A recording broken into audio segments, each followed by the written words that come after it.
Assalamualaikum warahmatullahi wabarakatuh. Kembali lagi di channel Berita Mistis. Untuk kisah kali ini masih melanjutkan dari kisah yang sebelumnya.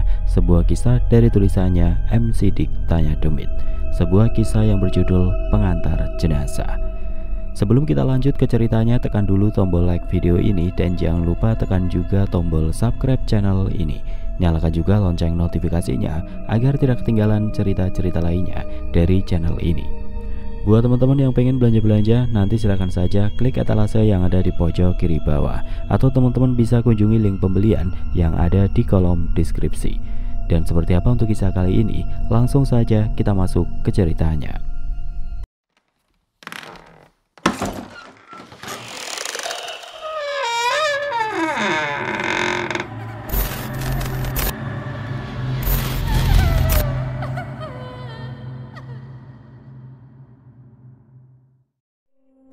Orang itu berlari dengan cepat. Dia seperti terbiasa dengan jalanan yang berpasir dan becek dengan air di tengah hutan yang lebat. Aku terus mengejarnya, tapi dia terlalu cepat dan hutan di sekelilingku kini semakin rapat. Sehingga tidak lama kemudian dia benar-benar menghilang di antara pepohonan yang tinggi dan gelap. Aku mendadak berhenti sambil ternganga. Hutan ini terasa lebih menyeramkan daripada sebelumnya. Meski masih sore dan matahari masih terlihat di antara lebatnya hutan, namun bayangan di antara pepohonan itu seperti hidup. Mereka seperti tangan-tangan yang ingin mencoba untuk meraihku dari segala arah. Aku tahu bahwa aku tidak bisa melanjutkan pencarian orang itu sekarang. Dengan perasaan cemas, akhirnya aku mengajak Usep untuk kembali. Usep kembali bertanya siapa dia dan apa yang dia lakukan di depan rumah Mbak Aman pada saat itu. Aku hanya menggelengkan kepalaku sambil berjalan meninggalkan hutan, dan ketika aku keluar dari sana, aku melihat Mbak Aman sudah menunggu di depan rumah. Dia bahkan bertanya-tanya atas apa yang aku lakukan di dalam hutan. Aku hanya menjawab bahwa aku baru saja merokok di dalam hutan sambil menunggu dirinya datang dengan sopan. Mbak Aman yang mendengar jawaban dariku hanya bisa mengangguk pelan. Wajahnya yang tersenyum hampir tidak pernah lepas ketika dia bertemu dengan kita berdua. Air muaranya sudah mulai surut. Sepertinya 1 atau 1,5 jam lagi kita bisa melintasi muara itu, katanya sambil menunjuk ke arah muara sungai yang berbatasan langsung dengan pantai. Aku hanya mengangguk pelan. Lalu tidak lama dia kembali melanjutkan apa yang akan dia katakan. Para warga pada saat ini sudah bersiap-siap. Bahkan nanti ada yang sudah berangkat duluan untuk menyeberang, memastikan bahwa Bunga bisa menyeberang muara itu tanpa ada kesulitan. Nanti aku akan kembali jika semuanya sudah siap. Aku dan para warga akan menunggu di dekat mobil ambulan sebagai bentuk penghormatan terakhir untuknya yang sudah meninggalkan kita semua, katanya dengan pelan. Mbah Aman yang sudah berkata seperti itu akhirnya pamit kembali dan berjalan menuju kampung. Dan terlihat dari kejauhan ada beberapa orang yang menunggu dirinya sekarang di dekat mobil ambulan. Aku dan Usep yang menyaksikan pemandangan itu akhirnya duduk di depan rumah, berpikir tentang siapa orang tadi dan kenapa dia mengintip ke dalam rumah. Aku dan Usep kembali bertatapan. Kedua pikiran kita memikirkan hal yang sama. Namun di saat seperti itu tiba-tiba Usep berteriak, dah, yang penting merokok dulu biar gak pusing, katanya sambil memegang saku celananya sekarang untuk mengeluarkan bungkus rokok yang akan dia buka di sore itu. Duh, ketinggalan di kamar kayaknya ini rokok. Tunggu ya, ambil rokok dulu ke kamar, katanya dengan nada yang sedikit panik sambil berjalan ke dalam rumah dan meninggalkanku yang duduk sendirian di sana. Usep akhirnya kembali masuk ke dalam kamar dan dia melihat Bunga masih terlelap tidur di tempat tidurnya. Dan kotak kayu kecil itu terlihat masih dalam genggamannya. Entah apa dalam pikiran Usep pada saat itu, namun dia nampak penasaran dengan kotak kayu tersebut. Usep sempat menatap Bunga yang masih tertidur pulas. Wajahnya nampak tenang, tapi kotak kayu yang dia pegang membuat dia penasaran. Seperti memancarkan aura yang membuatnya ingin membukanya, Usep seketika menelan ludah. Dia mencoba mengulurkan tangannya dan berniat untuk menyentuh kotak itu. Tetapi saat jarinya hampir saja menyentuh permukaan, tiba-tiba mata Bunga terbuka dan dia menatap Usep dengan ekspresi yang tidak bisa dijelaskan. Jangan sentuh, katanya dengan nada yang berat. Suaranya menggema dan terpantul di dinding kayu di kamar itu. Usep yang mendengar hal itu tiba-tiba terkejut dan menarik kembali tangannya. Bunga kembali menutup matanya setelah Usep menjauhkan tangannya dari kotak tersebut. Dalam sekejap, dia kembali tertidur seolah-olah tidak pernah terbangun. seolah-olah kejadian barusan hanya mimpi buruk. Wajahnya kembali tenang, kembali menjadi wajah anak kecil yang polos untuk anak seumurannya. Waktu menunjukkan pukul 5 sore, matahari yang awalnya terang di atas sana kini mulai merayap turun secara perlahan ke arah barat, menyisakan langit yang berwarna merah keemasan di atas sana. Udara sore itu terasa berat, angin pantai berhembus kencang membuatku sedikit kedinginan. Bahkan Usep terlihat merinding seperti ada sesuatu yang berbeda ketika aku akan mulai berjalan ke hutan yang ada di seberang muara sana. "Gimana? Sudah siap?" tanya Abah Aman yang kini menghampiriku. Aku dan Usep mengangguk pelan, begitu juga Bunga yang nampaknya masih tidak mau berinteraksi dengan Bah Aman dan para warga yang kini mengantarnya di belakang sana. Aku sempat membujuk Bunga untuk tidak takut kepada mereka, namun tampaknya hal itu tidak berhasil. Bunga masih tetap berdiri di punggung Usep, mencoba menyembunyikan dirinya dari mereka dan hanya bisa menatapnya dengan sorot mata yang ketakutan. "Tidak apa-apa, biarkan saja Neng Bunga seperti itu. Aku dan para warga tidak akan memaksa. Mungkin baru kali ini dia bertemu dengan kita semua, jadi dia masih takut dengan orang asing," kata Bah Aman sambil tersenyum. Tidak lama setelah dia berbicara seperti itu kepadaku dan Usep, salah satu warga yang sudah menyeberang duluan tiba-tiba berteriak. Dia mengangkat tangannya dan berteriak bahwa muara sudah bisa dilewati dengan aman. Bah Aman yang mendengar hal itu seketika langsung mengangkat tangannya dan mengangguk pelan ke arahnya. Tidak lama kemudian dia berbalik dan kembali berkata kepadaku, "Sudah aman sekarang, jadi mari kita menyeberang ke arah hutan di seberang sana," katanya sambil mengangkat tangannya kembali, seperti mempersilahkan untuk berjalan untuk mengikutinya sekarang. Bah Aman kini mulai berjalan dengan beberapa warga yang membawa obor dan lampu minyak yang belum dia nyalakan. Mereka berjalan dengan cepat di air muara sungai yang sudah surut, sedangkan aku, Usep, dan Bunga yang berada di tengah-tengah mereka tidak bisa berjalan secepat mereka karena kita tidak terbiasa berjalan seperti ini. Sepatu yang kita pakai pun kita simpan di dekat mobil ambulan. Kita berjalan tanpa alas kaki sama sekali, seperti yang para warga lakukan sekarang. Pasir dan lumpur muara menempel di telapak kaki ketika aku berjalan. Airnya sangatlah dingin dan menjalar seperti tangan-tangan tidak terlihat dan menyambut kami sore itu. Aku juga mengangkat ujung celanaku, begitu pula Usep dan Bunga. Malum saja aku dan mereka berdua tidak membawa bekal pakaian sama sekali, sehingga aku tidak membiarkan celanaku basah ketika melewati muara itu. Namun berbeda dengan para warga, mereka membiarkan celana mereka basah oleh air muara itu. Mungkin karena mereka sudah terbiasa melewati muara tersebut, sehingga mereka tampak tidak peduli dengan basahnya celana mereka sekarang. Aku sempat menoleh ke arah kampung. Kampung itu nampak gelap sekarang seiring matahari yang mulai turun secara perlahan. Hanya ada beberapa warga yang menunggu di kampung dan berdiri melihat kami dari kejauhan. Terlihat pula mobil jenazah dengan jenazah Pak Wira yang masih belum bisa dikuburkan sebelum semua ini selesai. Suara sore itu begitu tenang. Aku bisa melihat dengan jelas bagaimana ombak selatan menggulung dan menimbulkan suara yang memecah keheningan.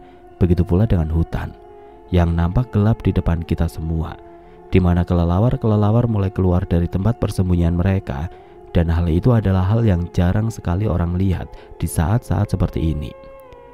Bah Aman yang sudah berjalan terlebih dahulu sepertinya sudah sampai di ujung sana bersama para warga yang sudah sampai duluan. Mereka semua melambaikan tangannya mencoba menyuruhku agar mempercepat langkahku sekarang. "Cepat, sebelum malam tiba." Aku yang mendengar hal itu hanya membalasnya dengan salah satu tanganku yang diangkat ke atas. Dan tidak lama kemudian aku mempercepat langkahku. Bahkan Usep terlihat memegang tangan Bunga agar dia tidak terjatuh di tengah-tengah aliran air sungai yang sudah mulai surut pada saat itu. Aku sadar tempat yang aku datangi adalah tempat keramat. Bahkan banyak sekali cerita-cerita dan mitos-mitos yang beredar di sekelilingku tentang tempat ini, sehingga wajar saja Bah Aman berkata seperti itu, karena mungkin dia sendiri tahu tentang bagaimana angkernya tempat itu. Akhirnya aku, Usep, dan Bunga sampai di tepi hutan di seberang muara. Terlihat Bah Aman dan beberapa warga mulai menyalakan obor dan lampu minyak yang mereka bawa. Aku sempat melihat ke arah hutan, dan aku seperti mendengar oleh suara gemerisik kecil di antara pepohonan hutan. Aku awalnya penasaran dengan suara tersebut. Namun tiba-tiba aku dikejutkan oleh Pak Aman yang tiba-tiba muncul dan menepuk pundakku. "Jangan ke sana, lebih baik ke jalan sini saja bersama para warga." Entah mengapa secara tidak sadar aku berjalan dan mengikuti asal suara tersebut sehingga ingin masuk ke dalam hutan di sore itu. Bah Aman yang menyadari itu seketika langsung mengejarku dan menepuk pundakku hingga aku sadar dan menyuruhku untuk kembali ke arah warga yang berkumpul di dekat jalanan setapak di dekat pantai. "Kamu kenapa, Cep? Kayak yang linglung begitu," kata Usep yang kebingungan yang melihatku berjalan ke arah pepohonan hutan pada saat itu. "Nggak tahu, aku juga bingung. Aku seperti mendengar seseorang yang mengawasi kita dari arah hutan," jawabku sambil mulai berjalan mengikuti Pak Aman dan sebagian warga yang sudah mulai berjalan secara perlahan ke arah hutan. Aku, Usep, dan Bunga akhirnya mulai berjalan di antara para warga dan masuk ke dalam hutan yang lebih lebat itu. Kita semua merasakan sendiri bagaimana kondisi hutan itu sekarang. Hutan yang aku masuki itu seolah-olah memiliki kehidupan sendiri dan aku merasakan bagaimana suasananya yang berubah drastis ketika aku masuk ke dalamnya. Meskipun banyak sekali manusia yang ikut mengantarkan kita semua, namun tetap saja udara yang ada di sekitar hutan terasa lebih berat. Setiap hembusan nafas yang aku keluarkan seperti terasa sedikit sesak. Seperti bukan hanya manusia saja yang berkumpul di sekitar kita, namun ada makhluk-makhluk lain yang mengerubungi perjalanan kita semua ke tempat yang aku sendiri tidak tahu di mana. Udara yang lembab dari arah pantai semakin terasa ketika aku masuk jauh ke dalam hutan. Aroma tanah yang basah akibat tidak tersinari oleh matahari kini tercium jelas. Juga dedaunan yang busuk yang harus kami injak kini harus kita lewati seiring berjalannya waktu. Beberapa kali aku dan para warga harus keluar masuk hutan. Ada beberapa jalan yang tertutup oleh air sehingga kita tidak bisa melintasinya. Jalanan setapak di bawah kaki pun tampak berubah-ubah. Ada kalanya pasir yang lembut, ada pula tanah yang lengket yang berlumpur. Namun yang membuat bulu kuduk merinding adalah suara yang seharusnya tidak ada. Bukan suara ombak yang terdengar hingga ke arah hutan, namun suara yang muncul dari dalam kegelapan. Suara yang mungkin terdengar hanya olehku karena mereka tampaknya tidak menyadari kehadiran dari suara itu sekarang. Suara itu muncul seperti mengikutiku yang sedang berjalan. Beberapa kali aku berhenti dan bertanya kepada para warga tentang suara tersebut. Namun suara itu mendadak hilang. Bahkan ketika salah satu warga mengeceknya ke asal suara yang aku dengar. Namun ketika aku berjalan kembali, suara itu muncul kembali. Sebuah suara dari langkah kaki yang mengamati kita semua dari balik pohon-pohon besar yang ada di sekelilingku. Cahaya matahari kini mulai tergantikan dengan gelapnya malam. Cahaya yang masih tersisa masih mencoba untuk menyinari kami melalui celah-celah kecil di antara dedaunan. Semakin jauh masuk ke dalam hutan, semakin sedikit cahaya yang bisa kita lihat. Apalagi tidak terasa, cahaya matahari itu sudah mulai tenggelam sepenuhnya dan hanya tersisa dari cahaya obor dan lampu minyak yang para warga pegang sebagai penerangan. Suasana mulai berubah menjadi sedikit mencekam, seolah-olah kegelapan yang menyelimuti mulai menekan kita semua yang masuk ke dalamnya. Di beberapa tempat yang aku lalui, batang-batang pohon besar yang berlumut nampak berbayang dan menciptakan bayangan besar yang menakutkan ketika lampu minyak dari warga menyinarinya. Dan setiap aku mulai melangkah, suara itu kini terdengar lebih keras dari sebelumnya. Dia seperti lebih dekat denganku sekarang. Namun lagi-lagi ketika aku berhenti dan mencari tahu tentang hal itu, suara itu tiba-tiba kembali hilang dan hanya terdengar suara dari gemuruh ombak di laut sana. "Masih jauh tempatnya?" tanya Usep yang bertanya ke arah Bunga. Dia yang kemarin malam mengantarkan Bunga di makam Gawir Jurik merasa bahwa Bunga tahu tempat tersebut. Mungkin kini tampaknya dia tidak mengetahui hal tersebut karena dia hanya menggelengkan kepalanya tanpa menjawab apa yang dia katakan. Usep baru sadar ketika dia melihat Bunga sekarang. Wajahnya yang terlihat polos kini kembali berubah, seperti ketika aku dan dia bertemu dengannya di kamar mayat beberapa hari yang lalu. Wajahnya kembali datar dan kosong. Bahkan Usep baru sadar bahwa dia tidak memegang bajunya dan berusaha untuk bersembunyi di belakang punggungnya. Bunga kini berjalan tepat di belakangnya, berjalan dengan kedua tangannya yang memegang kotak tua itu dengan tatapan yang lurus ke arah jalanan setapak di depan kita berdua. Aku yang melihat hal itu hanya bisa terdiam. Nampaknya bunga yang aku lihat tadi siang adalah bunga yang berbeda dengan apa yang aku lihat sekarang. Dan para warga tampaknya tidak peduli akan hal itu, karena mereka hanya berjalan dan mengantarkan kita bertiga tanpa pernah bertanya dengan kondisi bunga sekarang. Sikap mereka juga nampak berbeda. Mereka nampak cuek dengan bunga, tidak seperti tadi yang berusaha untuk berinteraksi dengannya. Bahkan Mbak Aman yang ada di depan hanya menyuruh kita berdua untuk berjalan lebih cepat, tanpa sekalipun bertanya tentang kondisi bunga setelah mereka sampai di hutan ini. Semakin lama aku berjalan di hutan ini, semakin banyak hal aneh yang aku rasakan sekarang. Bahkan dari pepohonan yang aku lihat tepat di depan mataku, beberapa batang pohon yang aku lewati nampak melilit satu sama lain, menciptakan bentuk aneh seperti sosok makhluk hidup yang terlilit dan tertangkap di hutan ini. Firasatku mengatakan bahwa ada yang tidak benar dengan hutan ini, dan semakin aku masuk ke dalamnya, jantungku seperti tidak henti-hentinya berdetak kencang. Kita semua sempat berhenti di antara percabangan jalan. Mbah Aman nampak memberi instruksi kepada beberapa warga untuk mengecek kedua jalan itu sekarang dan berjalan ke arahku yang nampak pucat atas apa yang terjadi di hutan ini. "Kang, hiraukan saja ya. Memang hutan ini seperti ini. Kalau nemu yang aneh langsung info warga aja, biar mereka yang mengecek," kata Mbah Aman yang sepertinya tahu tentang apa yang aku rasakan di balik pepohonan yang lebat ini. Lalu tidak lama dia berbalik ke arah Usep dan kembali berkata, "Kalian berdua fokus saja untuk menyelesaikan apa yang harus kalian lakukan ya." Mbah Aman yang berkata seperti itu sambil tersenyum ke arah kita berdua. Namun entah mengapa dia seperti menjaga jarak dengan bunga. Bahkan dia seperti tidak berani menatapnya sekarang, sehingga dia langsung membalikkan badannya dan berjalan kembali ke arah depan tanpa melihat bunga sama sekali. Aku hanya bisa mengangguk pelan. Aku sadar bahwa dia mungkin tahu atas apa yang aku rasakan.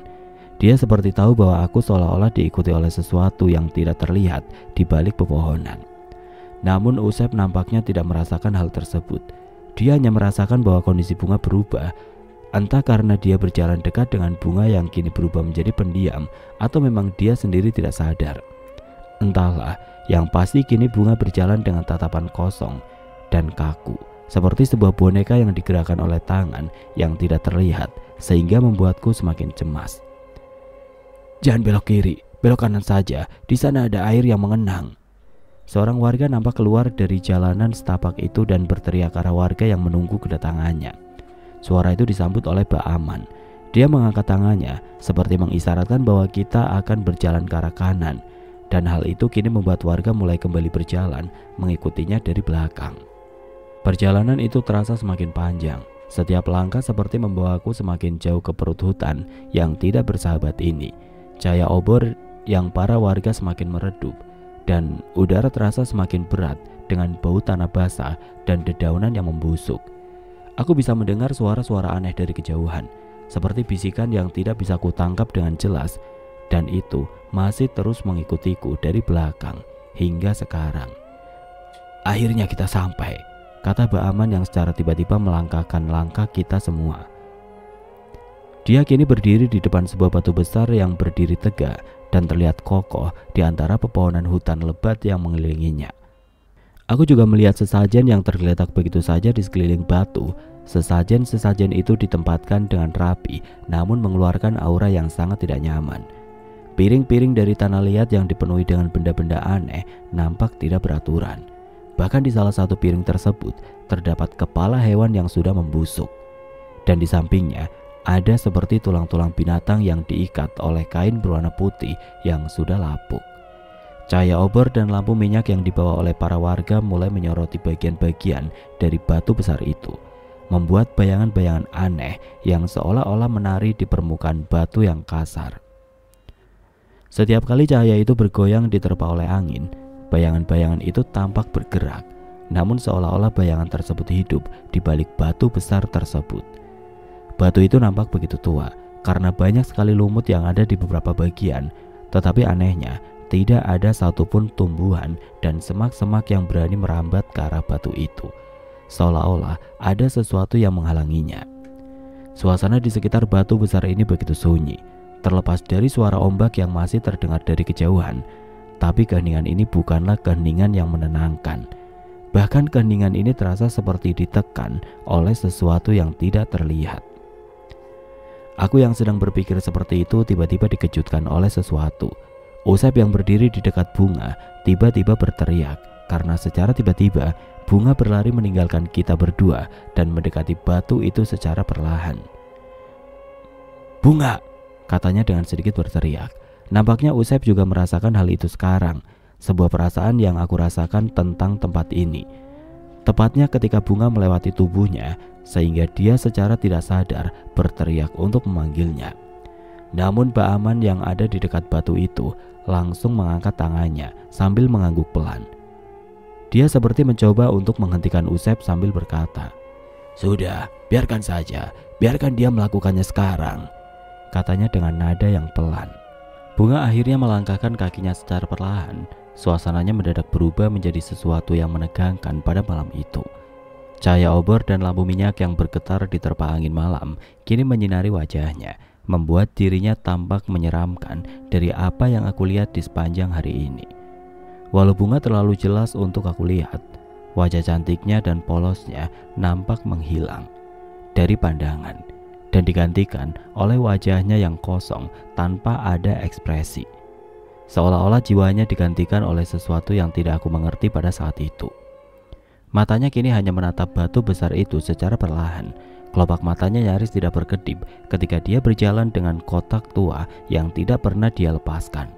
Dan ketika semakin dekat dengan batu itu, sebuah angin besar menerpanya sehingga membuat cahaya obor yang menerangi kita semua mengayun pelan, sehingga bayangan di bawahnya seperti sesuatu yang lain, sesuatu yang lebih besar dari ukuran dirinya.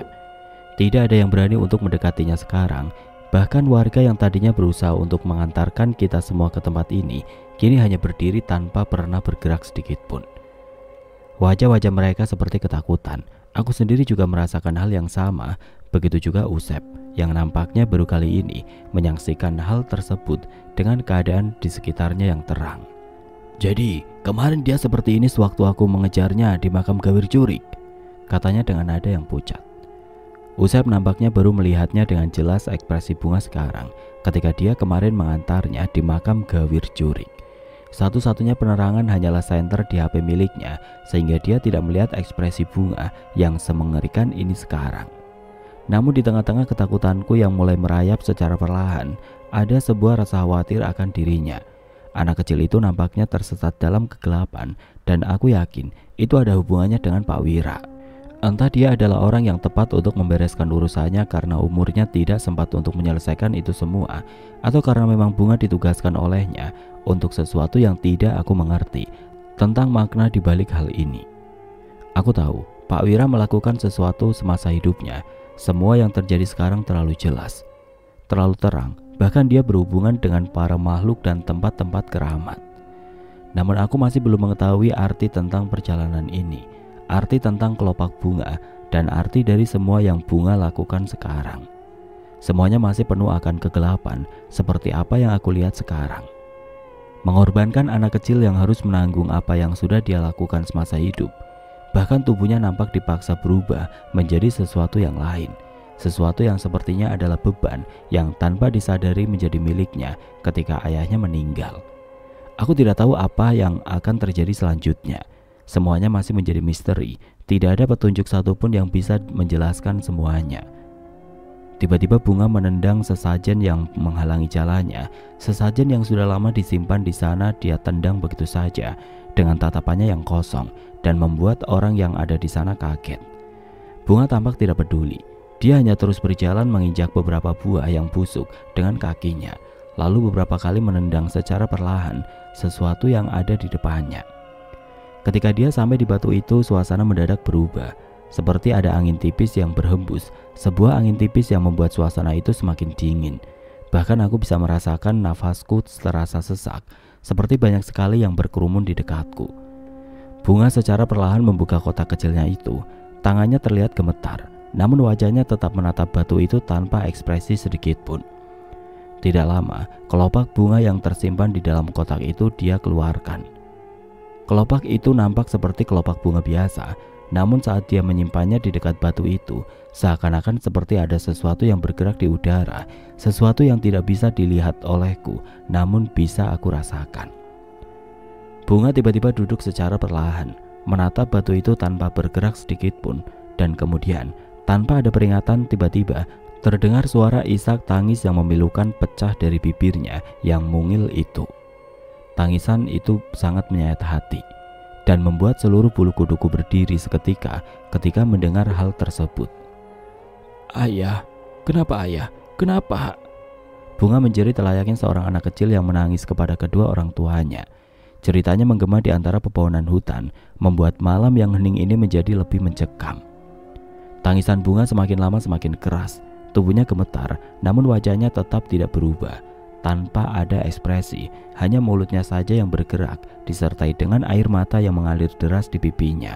Aku dan Usep hanya bisa diam. Aku benar-benar bingung sekarang.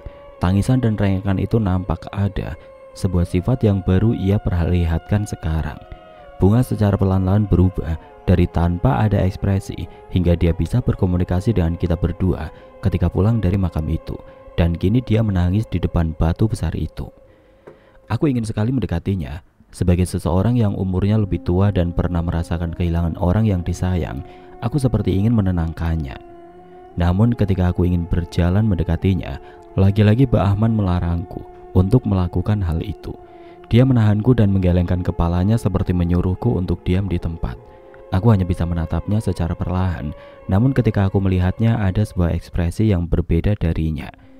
Wajah yang tadinya tegang kini berubah. Wajahnya tampak tersenyum samar, seolah-olah dirinya merasa lega oleh sesuatu yang tidak bisa aku jabarkan. Aku seketika melihat ke arah warga, dan ekspresi mereka semua sama. Tatapan mereka seperti lega, bahkan beberapa dari mereka menghela nafas panjang sambil tersenyum. Namun disitulah sesuatu yang mengerikan terjadi. Di saat aku yang menatap mereka di tengah tangisan Bunga yang terdengar oleh kedua telingaku, tiba-tiba suara itu berubah secara perlahan. Suara yang awalnya pilu kini berubah menjadi sebuah tawa yang pelan dan menyesakkan dada.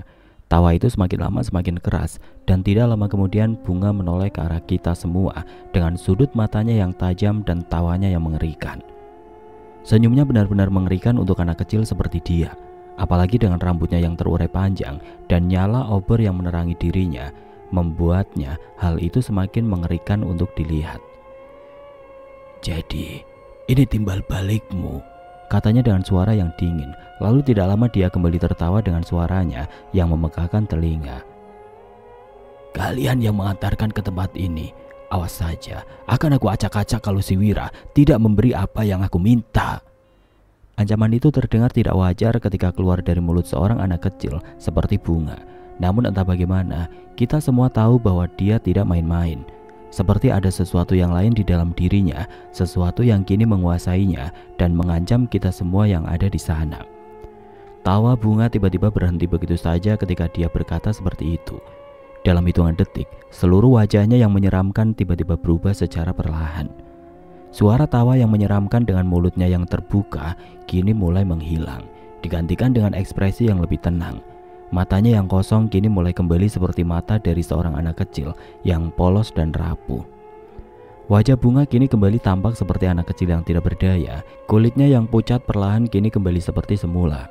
Dalam sekejap tubuhnya yang semula kaku dan tegang kini mendadak lunglai. Bunga tiba-tiba jatuh di dekat batu besar itu. Dia seperti boneka yang talinya terputus secara mendadak. Tubuhnya kini tidak berdaya.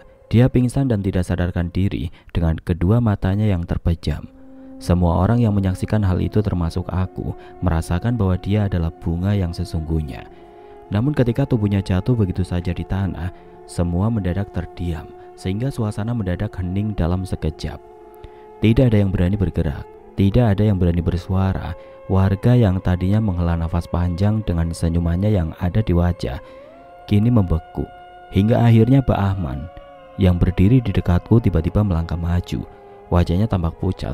Dia sepertinya tahu atas sesuatu yang kita tidak tahu, sehingga dia tiba-tiba berteriak ke arahku dan para warga yang ada di sana pada saat itu. "Cepat, kita harus bawa dia kembali," katanya dengan suara bergetar sambil berlari ke arah Bunga. "Tempat ini sudah tidak aman, kita harus segera meninggalkan tempat ini."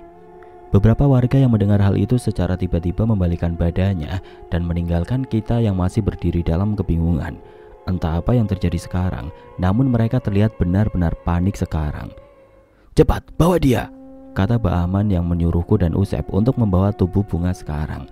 Tanpa pikir panjang, aku langsung berlari dan mengangkat tubuh kecil itu yang kini tidak berdaya di dekat batu besar itu. Semuanya menjadi berantakan dan tidak terkendali. Para warga saling berpencar satu sama lain, sehingga aku sendiri kurang penerangan karena obor yang mereka bawa menghilang dalam kegelapan. Aku bisa merasakan ketakutan mereka yang mulai menjalar di tubuhku. Apalagi orang yang aku bawa adalah orang yang mengancam mereka semua sekarang. Aku terus berlari bersama Usep sekarang. Ba'aman terlihat berlari ke depan dan menunggu di persimpangan jalan. Dia sengaja menunggu di sana karena dia khawatir aku akan tersesat. Apalagi kini tidak ada penerangan sama sekali ketika aku berlari. Hanya cahaya bulan yang mengintip dari pepohonan yang menjadi penerang satu-satunya sekarang. Aku berlari dalam kegelapan. Beberapa kali Ba'aman memanduku agar aku tidak salah arah, dan dia akan berlari kembali meninggalkanku ketika aku sudah berada di jalanan yang benar. Dan saat aku berlari menembus gelapnya hutan selama beberapa menit, tiba-tiba yang terlintas di dalam pikiranku bahwa sepertinya ada sesuatu yang hilang. Benar saja, ketika aku melirik ke arah bunga yang aku bawa, aku tidak menemukan kotak kecilnya, dan itu adalah benda penting yang tidak pernah dilepaskannya selama ini.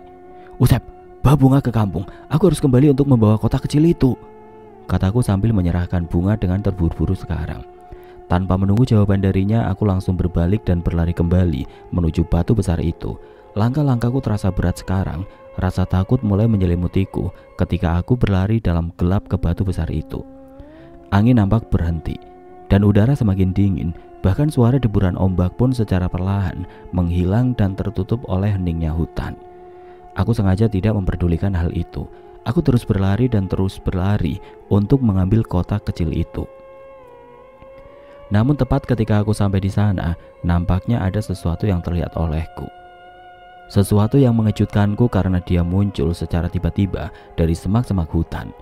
Satu dari sekian obor yang tadi dipegang warga, nampaknya ada satu yang ditancapkan di tanah dan tidak dibawa ketika para warga berlari meninggalkan tempat itu. Dan cahaya obor itu adalah cahaya satu-satunya yang bisa membuatku melihat wujudnya dengan jelas. Aku bisa melihat sosok itu sekarang, dan ternyata dia adalah orang yang mengintipku di rumah Ba'aman sore itu. Dia memandangku dengan wajahnya yang penasaran. Nampak ada sedikit rasa takut yang dia perlihatkan, namun dia mencoba untuk memberanikan diri dan menatapku dengan rasa penasaran yang kuat. Tidak lama kemudian dia membuka mulutnya secara perlahan. Dia mulai berbicara kepadaku secara perlahan. Suaranya pelan, namun sunyinya hutan membuat hal itu terdengar jelas olehku pada saat itu. Kamu itu manusia kan?" katanya dengan nada yang pelan namun penuh dengan penekanan. Malam yang awalnya tenang kini mendadak menyeramkan. Deburan ombak pantai seperti menemani ketakutan para warga yang kini berlari meninggalkan hutan itu dengan wajah-wajah mereka yang pucat. Usep yang berlari bersama Ba'aman dan Bunga yang kini ada di pangkuannya sesekali melirik ke arah hutan yang ada di belakangnya. Dia memastikan bahwa aku sudah kembali dan ikut berlari bersamanya. Namun nampaknya hutan di belakang sana masih gelap gulita. Tidak ada tanda-tanda bahwa aku akan kembali sekarang. "Apa yang kamu lakukan? Cepat, biarkan dia dulu. Nanti kita akan cari setelah pagi, setelah kalian selamat. Yang pasti, Bunga harus menyeberang muara dulu, karena dia yang terpenting, yang harus diselamatkan," katanya dengan nada yang panik sekarang. Usep yang mendengar hal itu darinya hanya bisa mengangguk. Lalu tidak lama dia kembali berlari bersama Ba'aman yang ada di depannya. Mereka kini berlari dengan tergesa-gesa. Beberapa kali Usep ingin terjatuh karena terkena ranting pohon di antara lumpur dan pasir yang ada di depannya. Namun dia masih berusaha untuk menjaga keseimbangannya. Di dalam pelukannya, tubuh Bunga yang kecil itu terasa dingin sekarang. Tubuhnya lebih berat dari apa yang dia duga. Usep mengeluarkan seluruh tenaganya, mencoba untuk bisa berlari di antara jalanan yang lumayan gelap, bersamaan dengan suara ombak yang menggulung di pantai selatan yang luas itu. Ba'aman kini terlihat menjaga dirinya dan Bunga, entah apa maksud dibalik tindakannya. Namun dia kini berlari di belakang dan memastikan bahwa Usep bisa terus berlari menyusuri jalan setapak sambil membawa Bunga di pelukan sekarang. Dia memperlambat gerakannya, tetapi matanya menatap lurus ke depan. Usep menoleh sejenak ke arah Ba'aman. Dengan nafasnya yang terengah-engah dia bertanya, "Bah, apa yang sebenarnya terjadi? Apakah ini karena apa yang dilakukan bunga? Terus ancaman dari sesuatu yang masuk ke tubuh bunga itu, apa makna dibaliknya sehingga membuat kalian ketakutan?" Ba'aman yang mendengar hal itu nampaknya tidak segera menjawab. Dia hanya terus berlari dengan mata yang fokus ke arah jalanan setapak di jalanan setapak itu. Namun Usep bisa melihat wajahnya terlihat kaku dan tegang ketika dia berkata seperti itu. "Kita harus menyeberang dulu agar bunga selamat. Jangan sampai dia diambil karena semuanya akan sia-sia," katanya dengan nada yang tergesa-gesa. "Maksudnya?" tanya Usep yang masih bingung akan hal ini. Sudah, pokoknya nyebrang dulu. Nanti kamu akan tahu setelah kalian menyeberang," katanya dengan meninggalkan nada bicaranya. Usep yang mendengar hal itu seketika terdiam. Dia hanya membalasnya dengan anggukan pelan. Entah mengapa nada bicara Ba'aman langsung meninggi ketika Usep mempertanyakan apa yang terjadi sebenarnya. Mungkin dia tahu sesuatu yang sedang dia sembunyikan sekarang. Namun karena situasi dan kondisi yang sedang genting seperti ini, membuat dirinya enggan untuk membahas hal itu sekarang. Entah mengapa perjalanan menyusuri jalan setapak ini terasa panjang. Sebuah angin bertiup lembut dari arah pantai. Namun anehnya, angin itu membuat dada mereka terasa sesak. Seperti ada sesuatu yang menekan mereka dari segala arah. Dan di antara suara ranting-ranting yang patah, Usep sesekali mendengar suara seperti bisikan. Sama dan pelan, namun jelas berasal dari dalam hutan. "Bah, kau dengar itu?" bisik Usep yang memandang ke sekitar hutan. Dadanya semakin sesak karena suara bisikan itu semakin lama semakin banyak. "Bah, apa kamu dengar suara yang menyuruhku untuk pergi dengan jenazah Pak Wira sekarang?" Ba'aman hanya menggelengkan sambil berlari. Dia hanya terdiam sebentar, lalu tidak lama kemudian, "Jangan menoleh Usep, jangan pedulikan itu. Itu adalah hasutan dari mereka yang tinggal di hutan ini. Ayo cepat, muara sungai sudah dekat sekarang," kata Ba'aman yang kini mulai mempercepat langkahnya dalam kepanikan. Di tepi muara, para warga yang sudah sampai terlebih dahulu kini terlihat menyeberang satu persatu dengan wajah-wajah mereka yang ketakutan. Beberapa dari mereka terlihat menunggu Ba'aman dan Usep yang ada di belakang mereka. Wajah-wajah mereka tampak pucat, seolah-olah kehilangan semua warna yang ada di kulit mereka. Mata mereka membesar dengan penuh ketakutan, seperti baru saja melihat sesuatu yang tidak mungkin bisa mereka ceritakan dengan kata-kata. Tangan-tangan mereka yang memegang obor dan lampu minyak untuk penerangan mereka terlihat bergetar. Bahkan beberapa dari mereka malah meninggalkan obor yang mereka tancapkan karena rasa takut yang muncul dan menyelimuti diri mereka semua. Mereka benar-benar panik sekarang. Bibir mereka bergetar hebat. Bahkan saking ketakutannya, tidak satupun dari mereka berani bersuara terlalu keras. Bahkan hanya untuk memanggil Ba'aman dan Usep yang tertinggal di belakang sana. Mereka takut bahwa suara mereka akan menarik perhatian sesuatu yang membuat mereka ketakutan di dalam hutan. Mereka nampak tidak diam di tempat itu. Mereka hanya bisa mondar-mandir dan menunggu Ba'aman dan Usep bersamaan dengan sebagian warga yang sudah menyeberang terlebih dulu ke arah kampung. Nampak para warga yang sampai duluan disambut oleh para warga lainnya yang menunggu di kampung. Para warga itu yang menunggu itu didominasi oleh para orang tua yang tidak bisa berjalan jauh ke dalam hutan. Seorang nenek-nenek tampak gemetar di antara para warga yang menceritakan apa yang terjadi pada saat itu.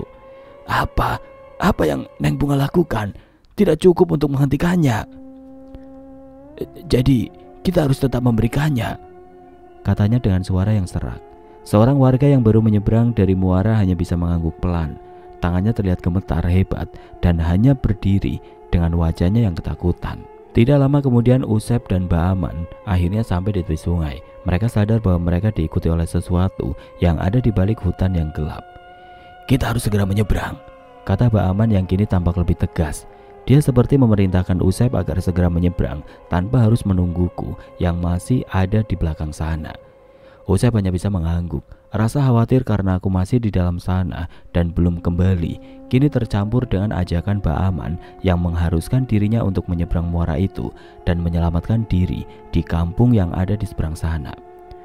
Di seberang, para warga sudah mengangkat tangan mereka, memanggil-manggil Ba'aman dan Usep agar segera menyeberang muara tersebut.